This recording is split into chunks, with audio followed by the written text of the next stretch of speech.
You can comment Oh, you on, have set up YouTube people. on the video. Hmm? You can You have comment set on up our people. Facebook page. You can comment on Alright. Twitter. What Where's is she she I at? think here? it should be. Can you go back to the other tab?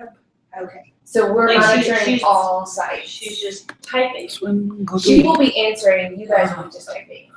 You guys don't have to. So what are we watching? 1 second. Oh, yeah. Or it's answer there. the questions. Um, On But is YouTube. it the promo video? No, He's he is put up a gonna, link right now. you're gonna go to NCHPAD.org and there will be a link that you'll click on, which will take you to the live So, chat. On our website, if you go to it, and then, so like, hold on, I'll Hey. back a page. So right here, Hello. if you go to Hey. that on our website, he's about to change it to be the live video. I think so. We're just trying to figure So out how to right get now, the Mohan's it's with the, me. We're trying to figure out how to old get the one, link but it'll and be send the it out new to one. people, but I think we're good. And that's where you'll watch it. Alright. But then if you want Oh, to okay. type, Alright, we're you good. can type, Thank you. here, you can on YouTube, you can on Twitter, Facebook, doesn't matter, we're monitoring all of them. Okay. And we're just letting, I'll be like Facebook tagging her, Still not here. what other questions are that come from other things. How do you switch Okay. the tab? Can you go back to that? Sorry, Uh, there was this a one, lot Google more Hangout. things about it, so we were watching it. It only Yeah. live. Yeah, we just We're never afraid that. We're afraid that a lot of people. So that's okay. I mean, is it this thing up here? It's all there. All there. There might be the three of us watching.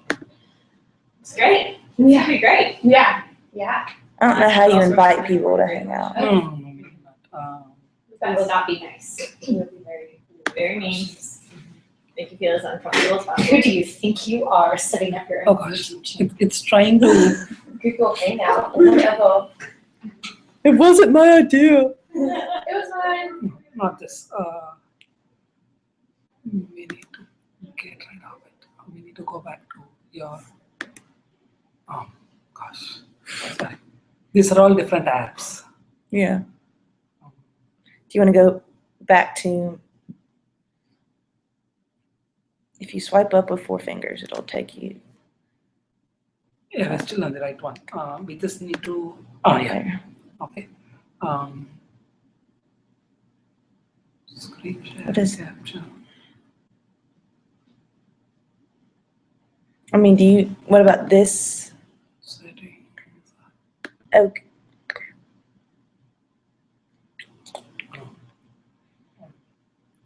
Oh, here. Oh, links. Yeah, Yeah. this is the one I wanted. Gotcha. Can you just shoot it as an email to Allison? Mhm. This link? Yeah. I'll go to it. Just the YouTube page, not the embed? Yes, yes, yes. Thank you. Thank you.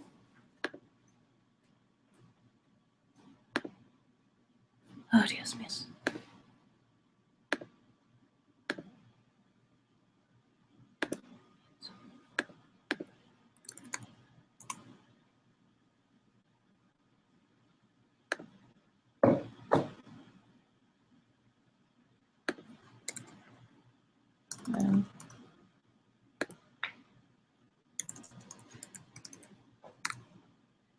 Is it Allison H at NCHPAD? I mean, at Lakeshore? Yeah.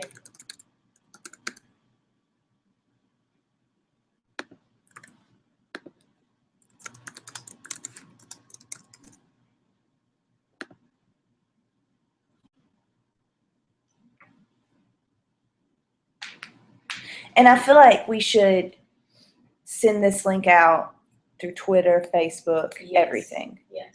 Did you already send it? I sent it to Allison. Yeah, we just text her and say, hey, can we send that out for everything?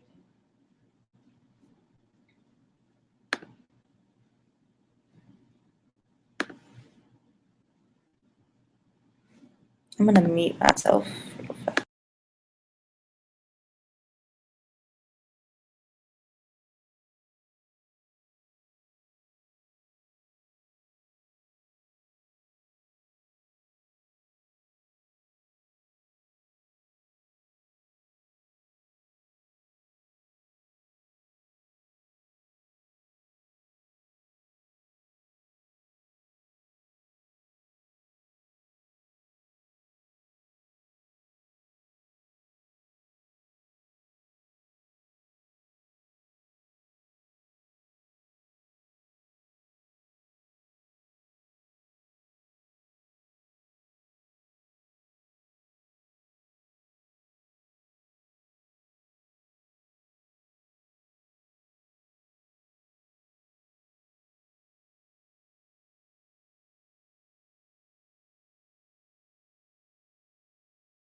Hey guys, I'm Mary Allison and welcome to NCHPAD's How To Live Chat with me. It is almost 2 o'clock and I know we just have a few viewers online right now. So what we're going to do is we're going to give everybody a chance to get online, get the link. You can go to many different places to get the link right now. You can go to the NCHPAD Facebook page, the NCHPAD.org website, which is NCHPAD.org.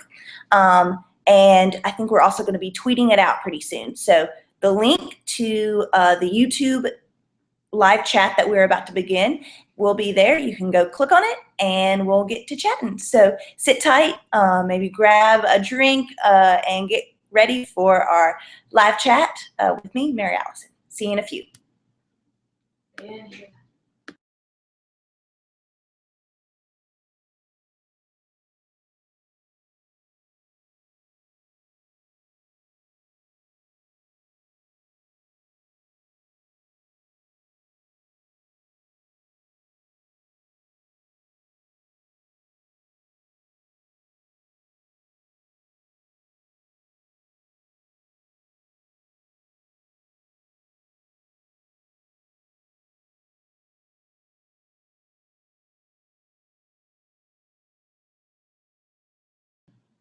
So, I don't know how else I would.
You can't tell who the viewers are, right? It doesn't tell you.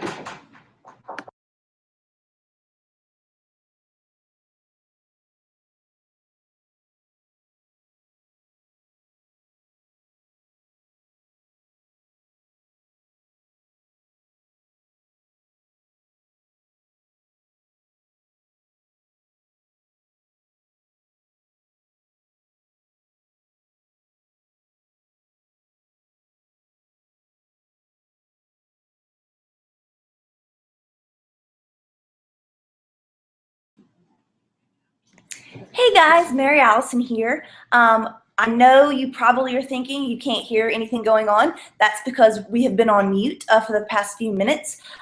We are letting people get on our live chat, our How To Live Chat with me, Mary Allison. So right now you can go to Twitter to get the link. Also on our NCHPAD Facebook page and our NCHPAD homepage, you can go to NCHPAD.org and click on the link to join our live chat on YouTube and Google Hangout. So sit tight and we will get starting to chat in a few minutes. All right.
All right, guys, I think we have a few viewers attending, and I think we're going to get started with the questions. Again, if you have any questions related to using a chair or things related to disability sport, now is your time to ask. You can ask in many different ways. You can go on Twitter and tweet us at NCHPAD, which is NCHPAD. You can also go on our Facebook page, which is the National Center for Health, Physical Activity, and Disability on Facebook. And then you can also write a comment below on the YouTube page on this video. So those are your three main ways to ask a question. So I know we have done several videos this year pertaining to how to live while using a wheelchair. And a lot of you have already written comments down below in the videos. And I'm going to begin answering some of those questions that you have written. So I guess the first couple questions are about me. Again, my name is Mary Allison, and you have asked me what my disability is and how I became injured. I have a T3 spinal cord injury, which basically means I'm paralyzed from about my chest down. I have a complete spinal cord injury, so I don't have any function from around my chest down. I acquired my disability when I was 3 years old. I was in a car accident and acquired a lap belt injury from that car accident. But the cool thing is that when you're 3, you're very resilient, and I was able to attend my very first adapted sport camp less than 6 months after I got hurt, and really that helped me transition into my new life and kind of my new body, and grew up as an athlete and had a wonderful childhood, and played all different types of sports, went to college on an athletic scholarship, graduated, and now I have a job and I'm married, and life is good. So that's a little bit about me. And you have also had a lot of questions regarding wheelchairs, and that is probably one of the toughest obstacles to tackle when you do acquire disability and you do need to use a wheelchair. It can be very difficult finding the right kind of chair, knowing what kind of chair you need, and acquiring that chair. So the very first how-to episode that we had was on this exact topic, basically how to choose a wheelchair. And we weren't able to go into great depth because the video would last hours and hours. But you did have a few extra questions that I would love to answer. And one of those was, how much dump should you have in your chair? And basically what dump is the angle of your seat in relationship to the floor. So if your seat is completely flat, it's going to look like my hand. And this is most chairs that you sit in. Most desk chairs or any kind of chair that you sit in is going to be flat. But some people choose to have an angle in their seat, in their wheelchair, because it gives them greater stability and balance, especially for someone like me who has a higher level of disability. I have no abdominal muscles that work. So for me, I normally in my everyday chair have about 2 inches of dump, 1.5 inches to 2 inches. I don't have a lot of dump in my everyday chair because I'm not really moving at high rates of speed, and I'm not really as agile in my everyday chair. I don't need to be as agile in my everyday chair as opposed to a sports chair. So in my everyday chair, for someone that has a higher level of disability, someone that has poor trunk control, you might want between 1 to 2 inches of dump. If you are someone that has tetraplegia, you might want a little bit more. It's all just about finding the right balance. Some chairs you can purchase actually have adjustable dump, so it can go between 1 inch and all the way to 3 or 4 inches. So you can kind of play with that to figure out what's going to be best for you. But it's really a personal preference. In my sports chair, I play with a lot more dump because I need to be a lot more balanced in my chair and go a lot faster in my sports chair. So in my sports chair, I play with about 4 inches of dump. But in my everyday chair, it's just about 1.5 inches. The next question is, how much camber should you have on your back wheels? And camber is another term that you might be unfamiliar with, but camber is basically the angle of the wheels outward. So you probably, if you've seen a sports chair, a basketball chair, a tennis chair, a rugby chair, you've noticed that the wheels are angled pretty substantially outward. What camber does, it allows you to turn quicker. It also gives you a wider wheelbase, so you're more stable. And it enables you to be more maneuverable in your chair. So regarding everyday chairs, I don't have any camber in my wheels on my everyday chair. I have 0 degrees of camber. So that means my wheels go straight up and down. And the reason why I choose to have 0 degrees of camber is because I want to be as skinny as possible in my chair. I want to be able to fit through inaccessible doorways. I can get my everyday chair down the aisle of first class on an airplane. So that eliminates the dreaded aisle chair. Different small inaccessible places I'm able to get to because I have 0 degrees of camber. I would suggest if you do want to have a little bit of camber on your everyday chair that you would go with anywhere between 3 and 5 degrees of camber. That's going to give you just a little angle outward, so it's going to be easier for you to maneuver, easier for you to turn and things like that, but it shouldn't limit you too much getting in and out of doorways, bathroom stalls, and things like that. Again, if you're an average traveler like I am, you might want to push with 0 camber just so you can be a little bit skinnier so you can get through those inaccessible doorways. When it comes to sport chairs, you want much more camber. I play with 18 degrees of camber on my basketball chair, and I know people that play with 20 degrees of camber. So on your sports chair, rugby chairs, tennis chairs, basketball chairs, you want to play with somewhere between 15 and 20 degrees of camber. On your everyday chair, you want to be between 0 and about 5 degrees of camber or 6 degrees of camber. All right, next question. Where do you get carbon fiber wheels? And there are many different types of wheels for different types of chairs. In regards to everyday chairs, you do have composite fiber spoked wheels that are much lighter than your average aluminum spoked wheels. So an aluminum spoke wheel or a plastic spoke wheel is what you would find on kind of like a hospital chair or an everyday chair. You could also get carbon fiber, or it's more like a composite fiber spoked wheel, which are much lighter but more expensive.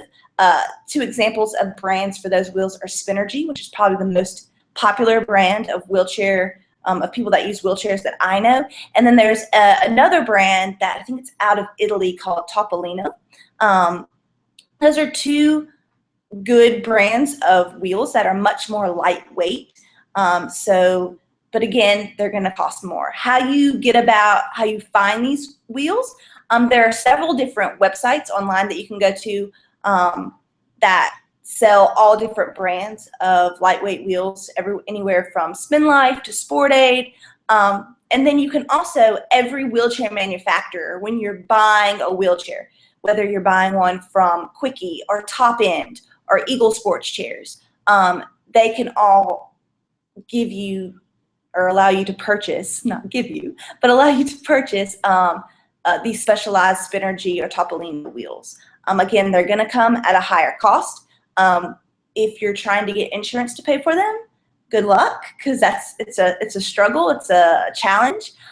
You probably will need your doctor to write a note saying, this is the reason why you need these special type of wheels, primarily because they're lighter weight. It's going to allow you to be more independent, get your chair in and out of your car, and not have any chronic shoulder injuries or pain because you're trying to lift a heavier wheel in a heavier chair. So yeah, do some research online. A lot of times you can find some good deals on these wheels online. So check out the different wheelchair manufacturers and providers, as well as websites like Sport Aid that sell a multitude of different brands of chairs and products. All right, next question. This question is, can you talk about the pros and cons of solid versus folding frame chairs? So basically what a solid or a rigid frame chair is a chair that doesn't fold. So basically this chair, the frame doesn't move. There aren't many moving parts to it, and the wheels can be taken off to allow to make it smaller. Then you have a folding frame chair, which is basically your standardized hospital chair, that instead of taking the wheels off to make it smaller, you basically just lift the middle of the seat up and it kind of folds up skinnier. So I have had both a folding frame and a rigid frame chair, and I would strongly suggest purchasing a rigid frame chair for a couple of reasons. Number one, it's going to be much more durable than a folding frame chair. The reason why a rigid frame chair is more durable is because there are less moving parts. You have less nuts and bolts that might break, that might weaken just over time from opening and closing your chair. And for me, I find a rigid frame chair much easier to get in and out of my car, and I'm much more independent with this chair. For me, it would be difficult to pick up my folding frame chair and put it over my body to put it in the car. But if I am able to just pop the wheels off of my rigid frame, put the wheels in the back, and then lift up my frame, it's going to be much smaller than a folding frame chair. But I also know of some people that do use folding frame chairs for the exact reason I just explained, that a rigid frame is great for me. I have a friend that's a quadruple amputee, and he is missing most of his arms, and it's hard for him to take his wheels off of his everyday chair. So it's much more convenient for him to have a folding frame chair that he can just pick up with his arm and pull through into the car, as opposed to taking off his wheels. So again, a rigid frame chair is going to be more durable. It's probably going to last you a little bit longer, but it's all about what chair is going to allow you to be most independent. What type of wheelchair do I have is the next question. I have a top end wheelchair, the specific brand. It's a top end Crossfire titanium chair. So top end is a line of wheelchairs manufactured by Invacare, and I really enjoy the chair. This is my first top end everyday chair that I've had, and I've had it for over 5 years, and it's still going strong and it's still doing well. But there are so many different wheelchair manufacturers that you can choose from in the country, and it's all really about what appeals to you most aesthetically, as well as functionally. So I would encourage you to do as much research as you can. There are so many brands, everything from Eagle sport chairs to box wheelchairs to Quickie, Tie-Light, Colors chairs, all these different brands you can look at and find online and do your research and just find what you like best. I think getting a wheelchair is a little bit like getting a car. You need to do a lot of research and know that what you're purchasing is going to be the best fit for you. More important, though, than the brand of wheelchair is going to be the fit. Because basically, when you break it down, most all wheelchairs basically are built in similar fashions. So whether you get a top end or a Quickie, I'm more concerned, and you should be more concerned with, how does it fit? Are the measurements correct for you? Is the configuration correct for you? So that's the biggest thing you want to look at. And if you're confused and you're not sure what you need to be looking for, our how-to video on how to choose a wheelchair can lead you in the right direction. All right, moving on. Where are we at? Oh, people ask me, what do I do for a living? I work at a place in Birmingham, Alabama called Lakeshore Foundation, and we are a athletic, recreation, and fitness and aquatic center for people with physical disabilities and chronic health conditions. And I am a recreation and athletics coordinator here, and I primarily coordinate youth rec and athletic programs for youth in our youth department. So it's a lot of fun. I get to coach wheelchair basketball. I get to introduce kids and adults to adapted sports. And then I also am able to work some with NCHPAD, who is also housed here at Lakeshore, and produce these how-to videos for you guys. Next two questions. The next question was, when is the next video coming out and what's the topic? That's a good question. We had to take a little hiatus during the summer from our how-to videos because summer here for me is extremely busy with summer camps. But we are getting ready to start filming again. We're gonna hopefully film our next video this month in October, and it's probably going to be on how to adapt a car. So an individual that uses a chair can get in and out of their car and drive their car. And someone already asked a question, how do you transfer into your car? And how I transfer into my car is I have a standard sedan, a car that I bought off the lot. I didn't need to have any modifications other than I did get hand controls put into my car after I purchased it. But basically when I get into my car, I transfer from my everyday chair into the driver's seat. I lean the driver's seat back, and then I take the wheels off of my everyday chair. I lift them over my head, put them in the back seat, and then I pick up the frame of my chair and lift that over my head and put it in the back seat and lift my seat up, and I'm ready to go. And I put my seatbelt on, always. And I'm ready to go. Again, there aren't a ton of adaptations, especially if you use a manual chair. There aren't a lot of adaptations that needs to be made to a car. Just because you use a manual chair doesn't mean that you necessarily need to get a van or a vehicle with a lift. If that's something you choose, that's wonderful, but it's not necessarily something that you must have if you use a manual chair. I prefer to just use a car that rolls off the lot, and it's worked out very well for me. But we will give you more details about that topic in our upcoming video.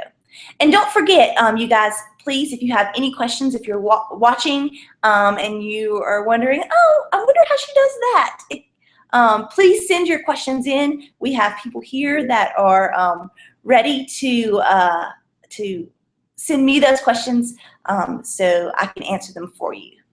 All right. I have one question that just came in, and it says, why do I choose not to have anti-tip bars on the back of my chair? And this question was from Jamie.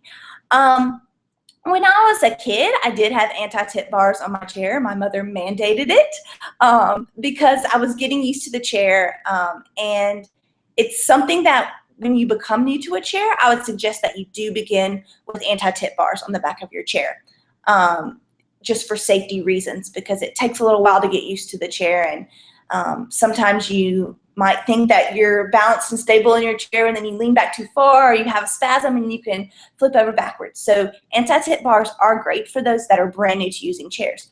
But I would encourage you, the more you feel comfortable using a chair, to kind of learn to live without those anti-tip bars, because it can prevent you from doing a lot of things in your chair, specifically popping up and down curbs. If you've seen our how-to video on how to hop, pop, and jump, we give you all the ins and outs of how to pop a wheelie, how to jump curbs, go up and down curbs, and things like that. And the reality of the world that we live in, that it's not always going to be accessible. And so there's going to be an occasion where you run into a curb that doesn't have a curb cut. And for me, I don't have anti-tip bars on the back of my chairs because I want to be able to pop my front wheels up and get over that curb by myself or with a little assistance from someone. And if I have those anti-tip bars on the back of my chair, that prevents my front casters from going all the way up, and for me being able to pop up and going up a curb as well as popping down a curb. So that's the main reason. I think anti-tip bars can just prevent you from doing some things in those inaccessible situations. All right, we have our next question from Aaron, and he asked, can you explain what it took to become a Paralympian? That's a great question. And for those of you that are unfamiliar with the Paralympics or the word Paralympian, basically the Paralympic Games are just like the Olympic Games, but they're specifically for people with physical disabilities. They're actually the second largest sporting event in the world, right behind the Olympic Games. So to give you kind of a frame of reference, the Paralympic Games are larger than the World Cup of Soccer. So it's a huge sporting event, and all the athletes that participate in the Paralympic Games are elite athletes that have trained for years and years in their sport to be the best that they can be. I grew up with Paralympic aspirations. When I was 12 years old, I wrote down that my ultimate athletic goal would be to become a Paralympic athlete. And it really took me those 10 years between when I was 12 and 22 when I was able to become a Paralympic athlete to achieve that goal. I train in the sport of wheelchair basketball, and I trained every day, 6 days a week, for 4 years straight to become a Paralympic athlete and make the team in 2008 in Beijing. So I also played wheelchair basketball in college at the University of Alabama, and I trained with that team 6 days a week and traveled every weekend throughout the season at different tournaments. So basically, what it takes to become a Paralympian is the exact same thing it takes to become an Olympian. A lot of hard work. If you're interested in becoming a Paralympic athlete and you have those aspirations, I would encourage you to check out usparalympics.org. There is a Paralympic Sport Club resource network that basically you can type in where you are located, where you live in the US, and they can give you different Paralympic sport club and community adapted sport organizations in your area that you can get plugged in with to begin your journey. It's not something that can take place overnight. It's a life commitment. But if that's something you choose to do, then I am a big encourager that we are all capable of doing great things if we set our minds to it. So again, I trained in the gym 6 days a week. I did cardio, strength training. I was on a specific nutrition plan. All those things that go into becoming an Olympic athlete go into becoming a Paralympic athlete. All right, next question. We have from Dustin. He asked, what do you do when you go over to someone's house that has stairs? This is a good question. Luckily, I'm now married, and sometimes I joke with my husband that the reason why I married him was so he could carry me around places, but that's not the reason at all. Maybe just a little bit. But before, whenever I went over to friends' houses that weren't accessible, I normally either ask a friend to help carry me up the stairs, or I would kind of crawl or scoot up the stairs. This is something that you kind of have to know your body, know what you're comfortable with, and know what your friends are comfortable with, or whoever you're visiting is comfortable with.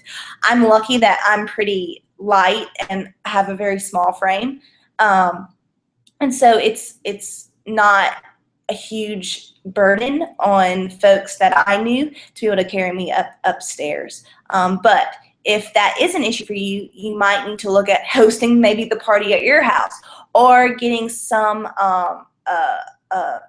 seat cushion that you can sit on that will help you slide up steps, so you don't have to worry about any pressure breakdowns or anything like that. But you know, if you're have your eye on a guy or a gal and you know that their apartment isn't accessible, maybe you make that either ask them to come over to your house, or you work on transferring up some steps. You know, just keep in mind that you don't ever want to put yourself or whoever you're hanging out with in danger. All right. I have a question. Oh, this is a good one. How do you, not that any of the others haven't been good, but this is something I get on a daily basis. How do you respond to people who insist you need help with day-to-day activities? This is something that, like I said, I deal with on a daily basis, especially when I go to the grocery store or run any kind of errands. People by nature, they want to be nice and they want to be helpful. And I live in the South, and so I think they want to be even more nice and helpful than your average American. And I have the understanding that I take my disability and the fact that I use a wheelchair, I see it as a privilege and I see it as a responsibility. That when someone sees me out in public, I feel like I carry the banner and I represent all other people that use chairs and have physical disabilities. And I always want to represent myself in a positive way. So when someone comes and asks me, oh, can I help you with your chair? Or let me do this for you, I normally decline politely and say no thank you, but I always tell them why I don't need their assistance, and I show them. For example, if someone comes up to me in the parking lot and says, oh, let me help you with your chair, I say, no thank you, I can do it. Let me show you how I take my chair apart, because I want to use that moment to not only show people that I am independent, but I also want to educate them on how people with disabilities can be independent and how we can adapt. So some days it's harder than others, especially when I'm not having the best of days and I'm in a hurry. And I've had people that have insisted on helping me. And I have learned how to politely and nicely put my foot down and show them that I can be independent and I appreciate their help, but that people with disabilities don't always need help. So yeah, it's hard. It's definitely hard. All right, we have another question. Jordan asked, was it hard to train and exercise with your disability? How did you find workouts to do? This is a good question. And this is actually, NCHPAD is a great resource for you regarding this topic. For me, it hasn't been as big of an issue of figuring out how to train and work out because I've pretty much always lived with my disability. I don't remember, and I surely didn't work out before the age of 3. So I've kind of grown up understanding my body and how I can work it out best and what the adaptations that need to be made. And what I've learned is that for the most part, adaptations can be pretty minimal to get a good workout in. I mean, simple things like pushing around the block, pushing up hills, or when you're going to a fitness facility and you want to transfer to a bench, making sure you have a strap that you can strap yourself to the bench so you don't lose your balance. Simple things like that have made the world of difference.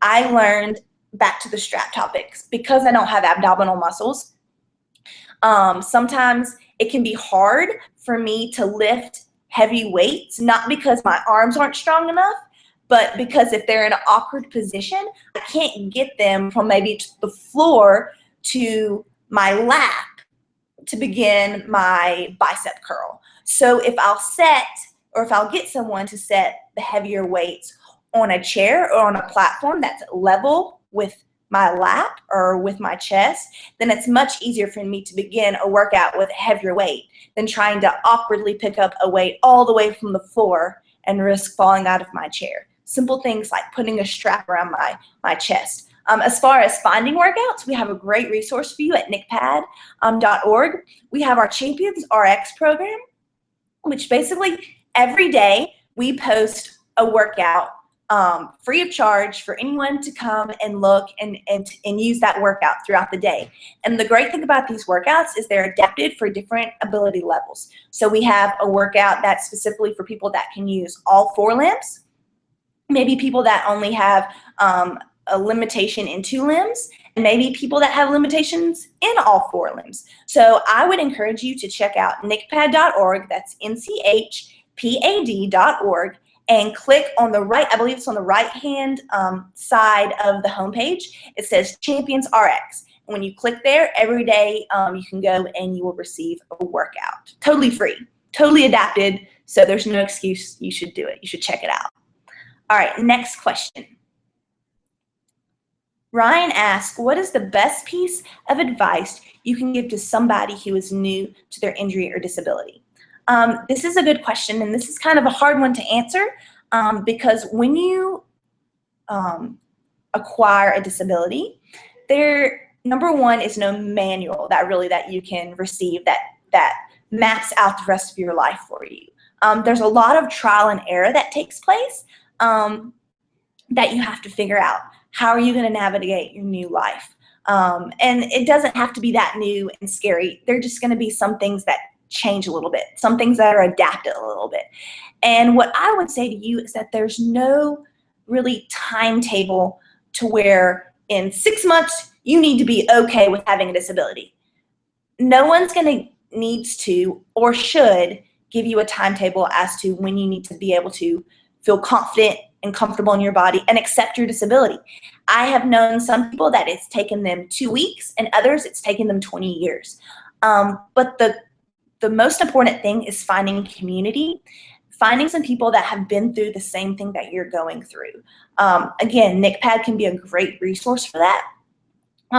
These how-to videos, that's kind of why they began, because I realized as someone who has used a wheelchair for over 20 years, The things that are most important that I have learned haven't been necessarily from a doctor or a physical therapist, but they've been from friends and other people that I know that use chairs and that have the same disability as I do.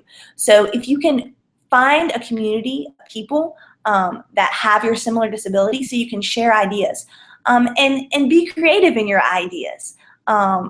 Things as simple as, you know, I remember when one of my friends, and this is more of a topic for girls, but I was trying to figure out how to get my flip-flop to stay on my foot, and like duct tape wasn't working, and one of my friends says, oh, well, if you get a bra strap and you tie the bra strap, a removable bra strap from the behind the flip-flop, and you just secure it in place, then your flip-flop stays on your foot. And I was like, oh, that's a brilliant idea.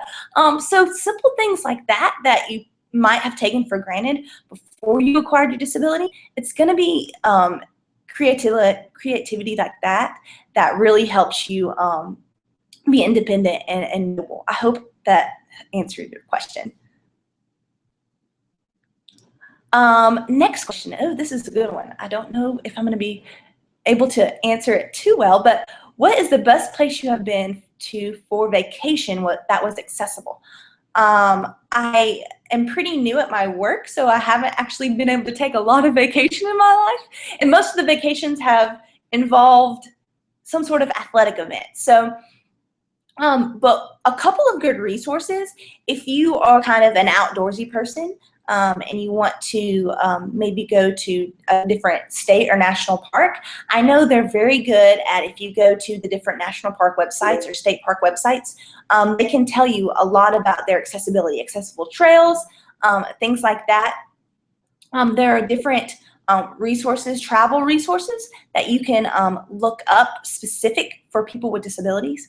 One thing I have noticed is that a lot of times bigger cities are more accessible than smaller cities. For example, San Francisco has a really good public transportation system, as does Portland. And if you're looking to go overseas, unfortunately, I've noticed that overseas, especially in Europe, is even more accessible than the United States. So in Europe, the public transportation is wonderful.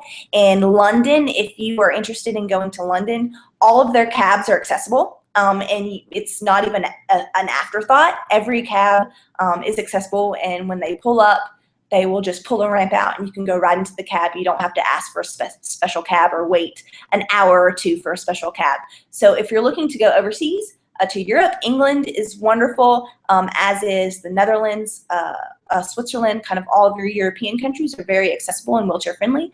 And then your larger cities in the US also do a pretty good job of being accessible regarding public transportation and things like that. Let's see. I have another question from Maggie. If you want to work out with a friend or partner or take a group exercise class, how do you do the exercise together if they do not have a disability? This is a good question, and a lot of it depends on what the exercise class is, what the workout is. But again, I have been working out for a very long time, and I know my body very well, and I kind of know what my limitations are. So basically, if and I normally work out with friends that don't have disabilities. I don't always work out with a group of people with disabilities. So basically, I'll get the workout. If I know either the class instructor or if my friend has written up the workout for the day, I might ask for the workout ahead of time just so I can make little adaptations ahead of time for myself. Let's say we're doing crunches. I am not very good at crunches because I don't have abdominal muscles that work very well. So instead of maybe do a forward crunch, I might do a side crunch because I know I can engage those muscles better than if I did a forward crunch. Or things like if the workout calls for doing push-ups. I normally put my legs up on a bench to lift my rear end off of the floor a bit like you would for a standard push-up. So those small adaptations are things that I make so I'm able to participate with my friends. And again, if a workout calls for you're doing something just with your legs, well, then you can do something else just with your arms while they're doing that exercise with their legs. And again, I'm plugging the Champions RX workouts because if you go, they give you adaptations for all these different exercises. If you want to do a burpee, they'll show you how to do a wheelchair burpee. So all these exercises that are very mainstream that your friends without disabilities do, you can do them too.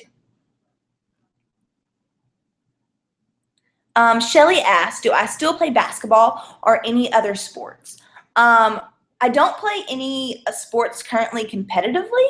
I do play basketball just for fun now. I'll have a pickup game here and there, but I don't play competitively anymore. I retired from the U.S. team after the 2012 Paralympic Games. So right now I'm primarily coach. I coach 2 youth teams here at Lakeshore. But again, just for fun, for recreation, I go hand cycling. I'll play tennis with my husband. He's a really good tennis player. I'm terrible. I'll play wheelchair basketball, a lot of different things to stay active.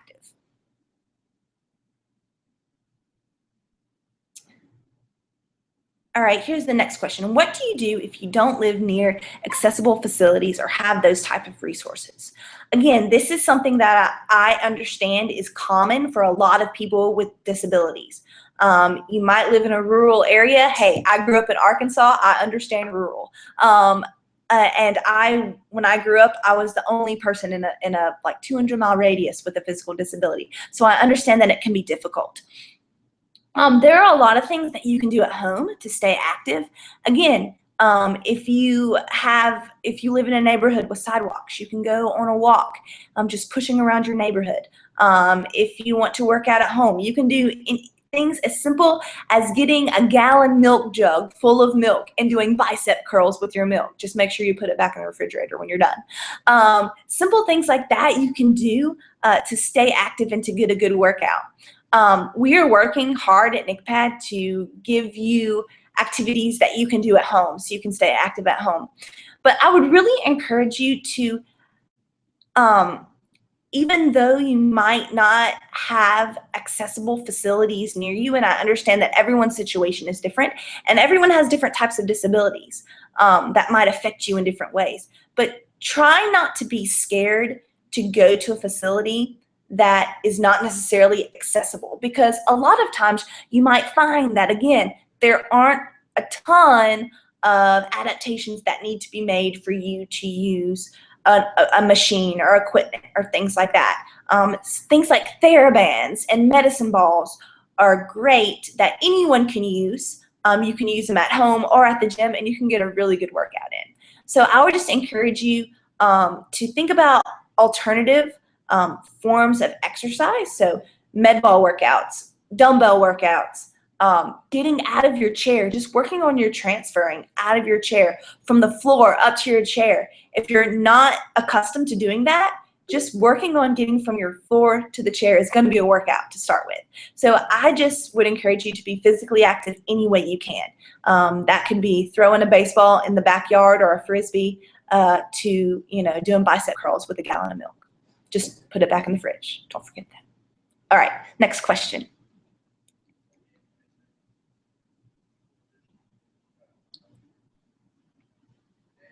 Okay, the next one is, how do you pay for adaptive equipment? I know it can be very expensive, especially if you're trying a sport for the first time. And yes, this is probably one of the biggest challenges, especially when you want to get involved in an adaptive sport, is that you can't just run to a sporting goods store and buy a pair of cleats or a pair of running shoes. For different sports, they require different types of adaptive equipment. There are a lot of grant opportunities. Well, not, I say a lot, but there are several grant opportunities that you can apply for. One right off the top of my head is the Challenge Athletes Fund. Challenge Athletes Foundation, I think it's challengeathletes.org. If you just Google CAF or Challenge Athletes Foundation, it'll take you right there. They have 2 grant periods every year, and they're actually in a grant period right now. It ends December 1st, and you can actually apply to receive a scholarship or a grant to purchase your own piece of sports equipment. And I have known lots and lots and lots, dozens of people that have applied for Challenge Athletes grants, and I'm pretty sure not a single one has ever been denied. So that's something to look into. I would also, this is more of going to be hit or miss, but also sometimes check eBay. I know a few people that have found old used frames of chairs online on eBay. And then there's also check local. I know Eagle Sports Chairs, they're based out of Atlanta. A lot of times they'll have older used frames and chairs that have been donated back to the company, so the manufacturer can refurbish them. And a lot of times you can find really good deals on chairs that have been used but are refurbished. If you know anyone that maybe is getting ready to get a new chair, contact them and ask, hey, what are you doing with your old chair? Especially if you're getting interested in a sport and interested in a program and you're not sure you want to drop, $1,000 or a couple of $1,000s or something that you're not 100% sure you want to pursue. That is the great thing about having a local adapted sport program nearby.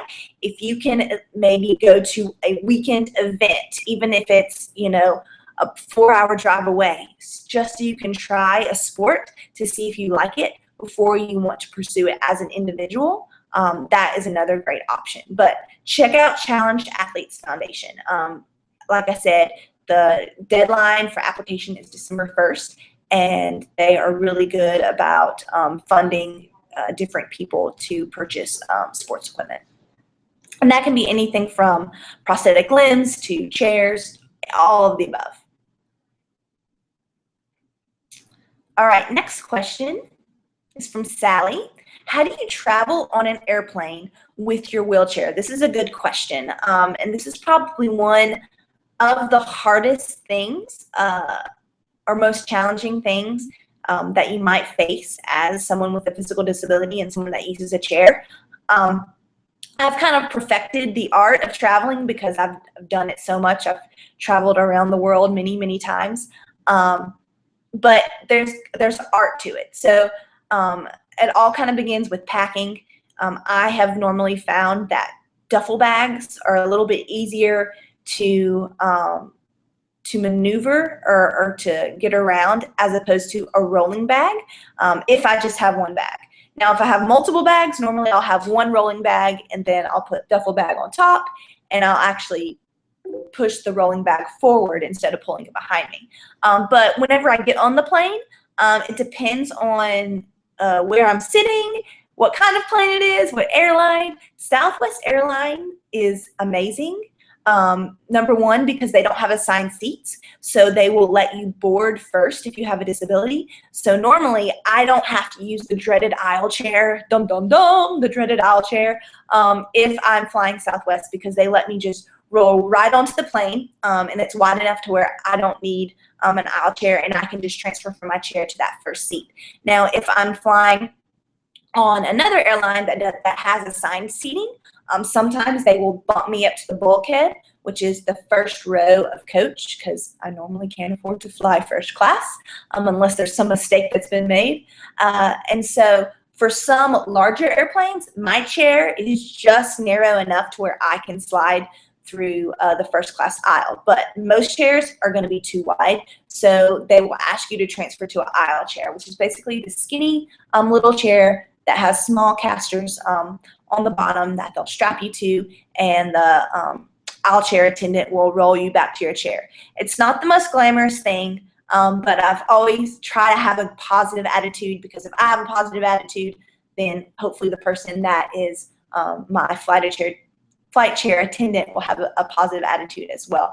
Just know that when you're booking flights and you do have a disability, especially if you need to have a changeover between one flight to another, that your layover is maybe a little bit longer than average, because sometimes when you do have a disability and you're not able to walk off the plane, you are the last person that gets off the plane. So after all the people that are able to walk off the plane, they depart, then the person with the aisle chair or the person with your everyday chair will come on the plane and bring it to you. So just know that sometimes it might take them a little while, and it's not ideal, but so just give yourself a little bit longer time between your layovers, and so you can get off the plane in enough amount of time to where you can get to your next gate and not stress about missing your flight. But again, it just takes practice. And that's probably, hopefully, another how-to video that we're going to be doing is how to travel. All right, I think we have some more questions coming in. How do you ask for accommodations in a classroom or job if the space is not accessible? So as far as classrooms, I don't know regarding if you're in public school or elementary, junior high, high school, or if you're in higher education like at a college or university, but it is mandated by law that if you have a disability, you must be accommodated, both at your workplace and in the classroom. So normally, if you're a student at a school, if you're at a college, there's normally an office of disability that you will register with when you register to be a student, and they will help you with any accommodations. So, for example, if you need a special desk in your classroom, or if you need anything from maybe more time to get from one class to another, any accommodation that you may need, you're going to need to register with that Office of Disability Services. So every college on every campus has an Office of Disability Services, and you need to register with them so they can provide you those services. The same thing goes with primary school and public schools. They all have special education specialists that will help make those accommodations for a student, for a child. So hopefully that will lead you in the right directions. I don't know the ins and outs of everything, but there are people that is their profession, is to provide resources for you. All right, next question. I have a friend with a disability and I never want to say something that will offend her. What do I need to be aware of or cautious of doing when I'm around her? This is a good question. Especially for someone maybe that is new to their disability. I would, number one, say just because someone has a disability doesn't mean you need to kind of walk on eggshells around them or treat them any differently. I have found that the number one thing that a person with a disability looks for in a relationship, whether that be romantic or just friendship, is respect. And you just want to be treated like any other person, because people that have disabilities, we're fully aware that we might look a little bit different. It's pointed out to us probably on a daily basis that, yes, I'm aware that I'm pushing a wheelchair.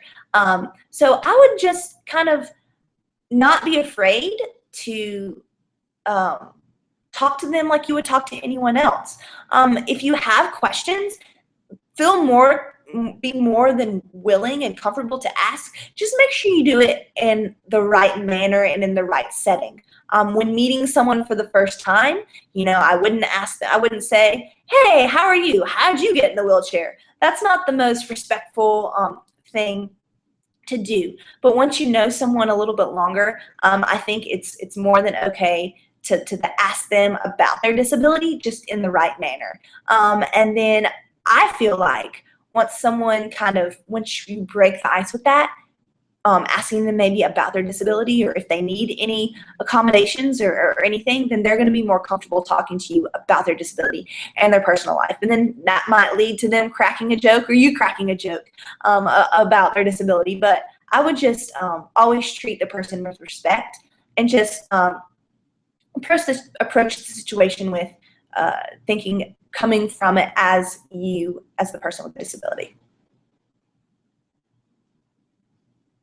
All right, next question. Oh, I just got a shout out from Germany. Hello, Thomas. I love Germany, by the way. I've been there, and it's a very, very great country, very accessible.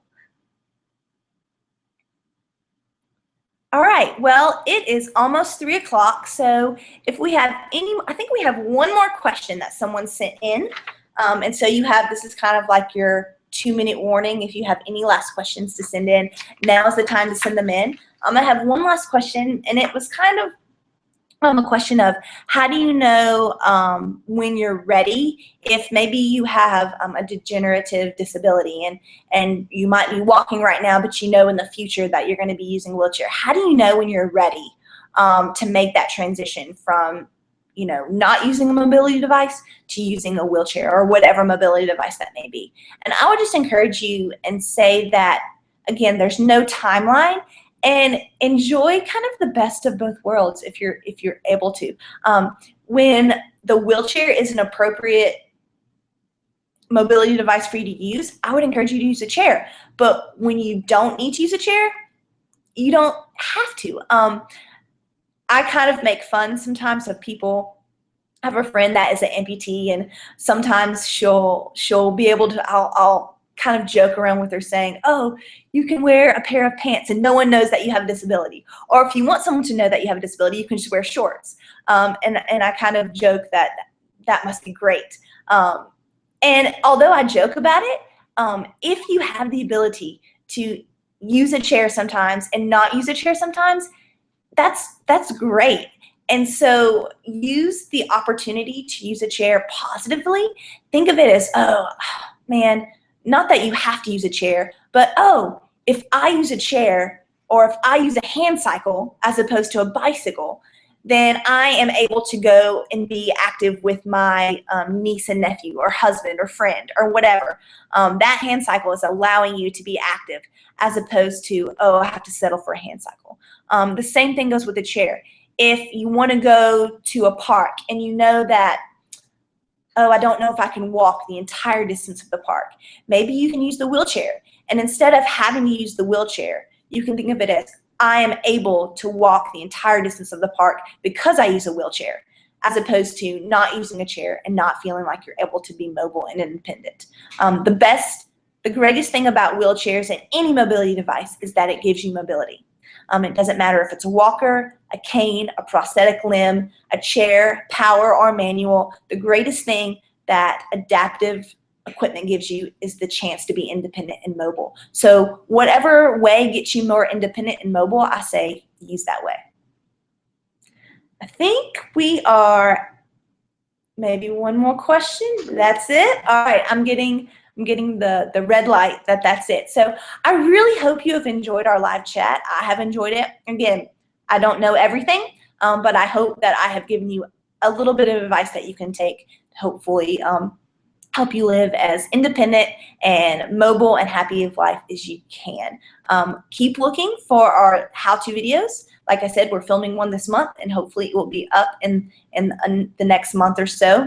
And we will have this video recorded and put it up on YouTube. So if you weren't able to tune in, you can watch the replay. And I hope you guys have a great Wednesday. Is it Wednesday? Wednesday afternoon. Happy hump day, and I will see you guys later. Bye.